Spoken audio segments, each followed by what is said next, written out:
ಎಲ್ಲರಿಗೂ ನಮಸ್ಕಾರ. Welcome to Shri Guru Raghavendra Swami YouTube channel. ಈ ಒಂದು ಹಿಂದಿನ ವಿಡಿಯೋದಲ್ಲಿ ಶ್ರೀ ಗುರು ರಾಘವೇಂದ್ರ ಸ್ವಾಮಿ ಅವರ 5ನೇ ಪವಾಡದ ಬಗ್ಗೆ ನೀವು ತಿಳ್ಕೊಂಡಿದ್ರಿ. ಈ ಒಂದು ವಿಡಿಯೋದಲ್ಲಿ 6 ಮತ್ತು 7 ಎರಡೂ ಪವಾಡಗಳ ಬಗ್ಗೆ ನಾವು ತಿಳಿದುಕೊಳ್ಳೋಣ.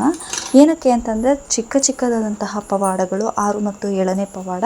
ಹಾಗಾಗಿ ಎರಡನ್ನೂ ಕೂಡ ಒಂದೇ ವಿಡಿಯೋದಲ್ಲಿ ತಿಳಿಸ್ಕೊಡೋಣ ಅಂತ ಹೇಳ್ಬಿಟ್ಟು ಒಂದೇ ವಿಡಿಯೋದಲ್ಲಿ ತಿಳಿಸ್ಕೊಡ್ತಾ ಇದ್ದೀನಿ. ಅದರಲ್ಲಿ ಮೊದಲನೇದಾಗಿ 6ನೇ ಪವಾಡದ ಬಗ್ಗೆ ನಾವು ತಿಳ್ಕೊಳ್ಳೋಣ. ಕಿರೀಟಗಿರಿಯಿಂದ ಸವಣೂರಿಗೆ ಬಂದಾಗ ಅಲ್ಲಿ ಸವಣೂರಿನ ನವಾಬನ ಪುತ್ರನು ಹಾವು ಕಚ್ಚಿ ಮೃತನಾಗಿದ್ದನು. ಗುರುಗಳಿಗೆ ವಿಷಯ ತಿಳಿದು ಆತನ ಶವದ ಹತ್ತಿರ ಹೋಗಿ ಗರುಡ ಮಂತ್ರವನ್ನು ಜಪಿಸಿ ಅವನನ್ನು ಬದುಕಿಸಿದರು.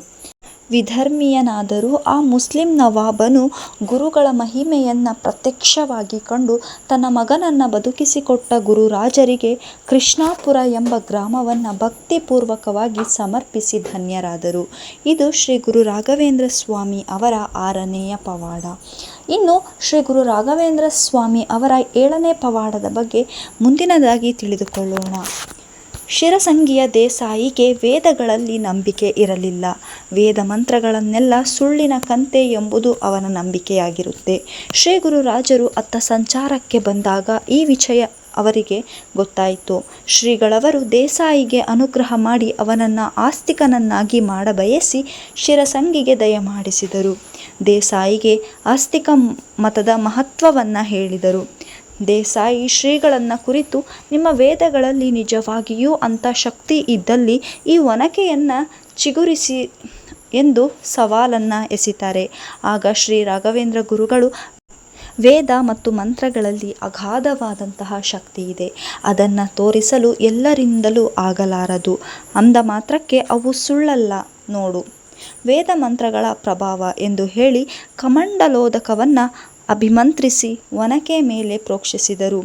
ಮಂತ್ರಜಲ ಪ್ರೋಕ್ಷಣೆಯಿಂದ ಒನಕೆ ಚಿಗುರತೊಡಗಿತು.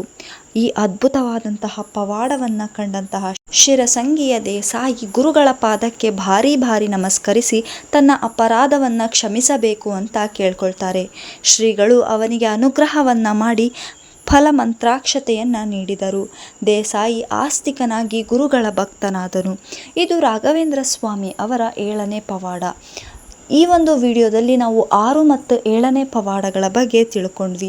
ಯಾರಿಗೆಲ್ಲ ಈ ವಿಡಿಯೋ ಇಷ್ಟ ಆಗಿದೆ, ರಾಯರ ಪವಾಡಗಳು ಯಾರಿಗೆಲ್ಲ ಇಷ್ಟ ಆಗಿದೆ, ದಯವಿಟ್ಟು ವಿಡಿಯೋವನ್ನು ಸಂಪೂರ್ಣವಾಗಿ ನೋಡಿ. ಹಾಗೆ ಯಾರಿಗೆಲ್ಲ ಇಷ್ಟ ಆಗಿದೆ ಅವರು ದಯವಿಟ್ಟು ಯೂಟ್ಯೂಬ್ ಚಾನಲನ್ನು ಸಬ್ಸ್ಕ್ರೈಬ್ ಮಾಡ್ಕೊಳ್ಳಿ. ಇನ್ನೂ ಹೆಚ್ಚಿನದಾದಂತಹ ಪವಾಡಗಳ ಬಗ್ಗೆ ನಾನು ನಿಮಗೆ ಹೇಳ್ತಾ ಹೋಗ್ತೀನಿ.